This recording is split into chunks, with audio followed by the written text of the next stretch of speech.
जी हाँ, आज के मैच पे ही कहना है कि खुद ही को कर बुलंद वो खेला जैसे तैसे। और जब मैच हार गया तो स्टेडियम में से ही किसी ने पूछा, अबे अब पाकिस्तान जाएगा कैसे। जी हाँ, हम पाकिस्तान की बात कर रहे हैं। और पाकिस्तान बुरी तरीके से एशिया कप के मैच में भारत से हार गया है। 7 विकेटों से करारी हार पाकिस्तान को मिली है। और सवाल लाजमी तौर पर उठ जाते हैं पाकिस्तान के लिए, क्योंकि मुल्क के हालात अच्छे नहीं है। क्रिकेट से खुशियां मिलती है और वो भी खुशियां उनसे हमेशा छिन जाती है जब वो भारत से खेलता है और हर हालत में भारत से वो मैच जीतना चाहता है, लेकिन यकीन में ये बदल नहीं पाता। तो ऐसे में पाकिस्तान के लिए फिर से हालात बहुत बुरे हैं। मुल्क के हालात बुरे हैं, वहां पागलपंती के लोग शिकार हो रहे हैं। टीवियां फिर से फूट रही हैं, चूड़ियां नहीं टीवियां फूट रही हैं। और हर फ्रंट पे पाकिस्तान हार रहा है। जी हम क्रिकेट की बात कर रहे हैं। हर फ्रंट पे पाकिस्तान हार रहा है। आपको पता है पाकिस्तान किस तरीके का मुल्क रहा है, किस तरीके का मुल्क है, किस तरीके से उसकी फजीयत होती रही है। और खेल के मैदान में भी, जी हाँ, हम खेल के मैदान की बात कर रहे हैं, वहां भी उसकी बुरी हार हुई है। 7 विकेटों से भारत ने उसे बुरी तरीके से हराया है, रौंद दिया है, पीटा है, कूटा है, जो कह लीजिए सब सही होगा, क्योंकि पाकिस्तान एक ऐसा मुल्क है, उसके साथ आप जो कुछ करिए सब कुछ सही लगता है, क्योंकि वो उसी तरीके का मुल्क है। वो आदतन शिकारी है उस बात का जिसमें उसको जलील होना पड़ता है, जिसमें उसको बेआबरू होना पड़ता है, जलालत भरे समुद्र में डूबकर मरना होता है, लेकिन फिर से वो वापस आता है और फिर से उसके हालात वही हो जाते हैं। इसलिए हमने कहा कि स्टेडियम से ही आवाज आई कि अबे अब पाकिस्तान जाएगा कैसे, क्योंकि आपको पता है कि भारत से हारने के बाद पाकिस्तान में हालात क्या होते हैं, खिलाड़ियों को कितनी इज्जत मिलती है। तो फिर से भारत से वो हार गया है। वर्ल्ड कप T20 में भी हारा था, जो अमेरिका और वेस्ट इंडीज में हो रहा था। तो आखिरी T20 के बाद फिर ये जो T20 हुआ, कहीं भी उनको सुकून नहीं है। तो बहुत ही जबरदस्त हार मिली है, या आप इसे कह सकते हैं कि भारत को बहुत ही जबरदस्त जीत मिली है।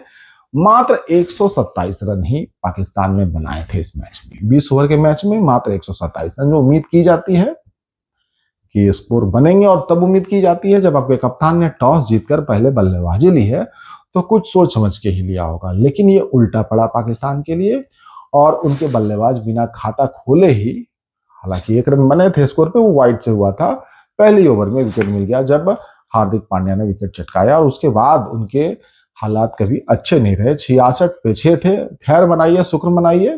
किसका? शाहीन शाह अफरीदी का, जिसने अंत में कुछ रन बनाया, हाथ दिखाए, तो स्कोर जाकर 127। थोड़ा ठीक ठाक लग रहा था, लेकिन एक वक्त ऐसा लग रहा था कि ये 100 का आंकड़ा भी पूरा नहीं होगा। कुलदीप यादव अच्छे टच में है, फॉर्म में है, जिनको 5 टेस्ट मैच में कहीं मौका इंग्लैंड में नहीं मिला था। जैसे ही मौका मिला, कहा कि भैया हम भूखे, शिकार करेंगे। और शिकार पाकिस्तानियों का कर लिया। 3 विकेट निकाले और काफी शानदार गेंदबाजी कर रहे हैं। बाकी पाकिस्तान के लिए कुछ नहीं है बताने के लिए, वो हमेशा हारते रहे हैं। चाहे वर्ल्ड कप की बात कर ले 2023 में, वर्ल्ड कप T20 की बात कर ले, एशिया कप में भी बात कर ले, बाकी आंकड़े हमें याद नहीं आ रहे हैं। पाकिस्तान याद करने वाली चीज नहीं है। क्या क्या याद करेंगे, हालात के हिसाब से ही चीजें होती हैं। और पाकिस्तान के हालात खराब है, इसलिए ये बात हम नहीं कह रहे हैं। पाकिस्तान उस तरीके का मुल्क है जिसे हर फ्रंट पे जलील होना पड़ता है। और हम क्रिकेट की बात कर रहे हैं, याद रखिएगा, हम क्रिकेट की बात कर रहे हैं। बाकी हम इस क्रिकेट में किसी और चीज को लाना नहीं चाहते। समझ रहे हैं आप बात को? किसी और चीज को हम लाना नहीं चाहते कि किस फ्रंट पे क्या कुछ होता है। हम क्रिकेट की ही बात कर रहे हैं। और बाकी रही सही कसर जो थी, वो अभिषेक शर्मा ने आते के साथ उतार दी।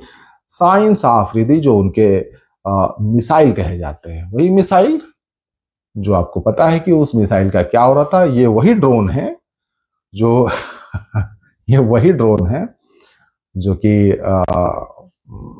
कि समझ रहे हैं ना आप, वो पहले ही ओवर में पकड़े गए।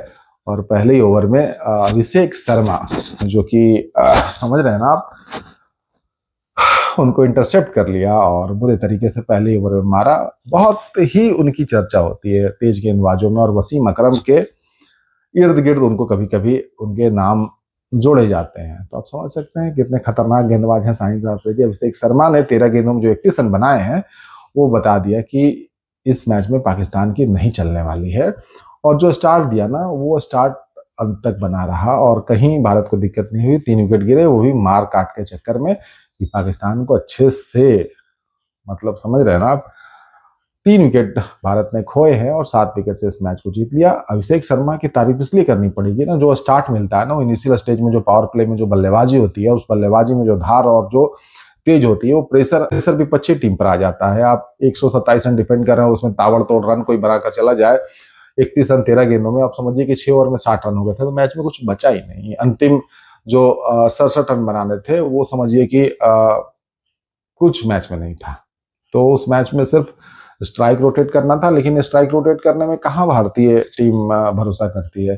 तिलक वर्मा भी छक्के मार रहे थे, बहुत अच्छे टच में और बहुत अच्छी बल्लेबाजी तिलक वर्मा कर रहे हैं और बहुत अच्छे फॉर्म में हैं T20 फॉर्मेट में। तो उन्होंने बता दिया कि ये जो टीम है, जहां विराट नहीं है, जहां रोहित शर्मा नहीं है, जहां जडेजा नहीं है, जहां अश्विन नहीं है, तो बड़े बड़े खिलाड़ियों के ना होने के बावजूद भी ये नए खिलाड़ी जो हैं वो बता रहे हैं कि हम पाकिस्तान कोई मायने नहीं रखता हमारे लिए। ये पाकिस्तान को हम उसी तरीके से लेते हैं जैसे हमारे सीनियर प्लेयर लिया करते थे, तो हमने उसी तरीके से लिया है, समझ रहे हैं ना, उसी तरीके से लिया है। तो पाकिस्तान की बुरी हार हुई है। हम क्रिकेट की बात कर रहे हैं, हर फ्रंट पे बात कर रहे हैं, क्रिकेट की बात कर रहे हैं। पाकिस्तान बुरी तरीके से हार चुका है। ये अभी जो हालात है ना, उस हालात में कोई भी नहीं चाहता था कि पाकिस्तान से भारत हारे। और क्रिकेट को जंग की तरह नहीं देखनी चाहिए, लेकिन हालात जैसे बने हैं ना, वही बने, फिर भी भारत जीत रहा है। ये बहुत अच्छी बात है, ये बहुत खुशी की बात है कि भारतीय खिलाड़ियों ने इस मौके को हाथ से नहीं जाने दिया, क्योंकि बहुत क्रिटिसिज्म बहुत सारी चीजों को लेकर हो रहा था, खेलना है नहीं खेलना है। वो अपना काम कर रहे थे, वो खेल रहे थे और मैच उन्होंने जीता है। बाकी आपको बताना है इस मैच के बारे में, अभिषेक शर्मा के बारे में। सूर्य कुमार यादव की कप्तानी अच्छी रही और शानदार बल्लेबाजी की, अंत तक नॉट आउट रहे। तो भारतीय टीम ने एक अच्छे नोट पर बहुत अच्छा सितार बजाया, हर तार छेड़ दी पाकिस्तान की, न बल्लेबाजी करने दी, न गेंदबाजी के लायक छोड़ा। तो इसलिए हमने कहा कि स्टेडियम से ही आवाज आई, अब पाकिस्तान जाएगा कैसे। बहुत बहुत धन्यवाद। मैं कुणाल सिंह, मिलूंगा फिर।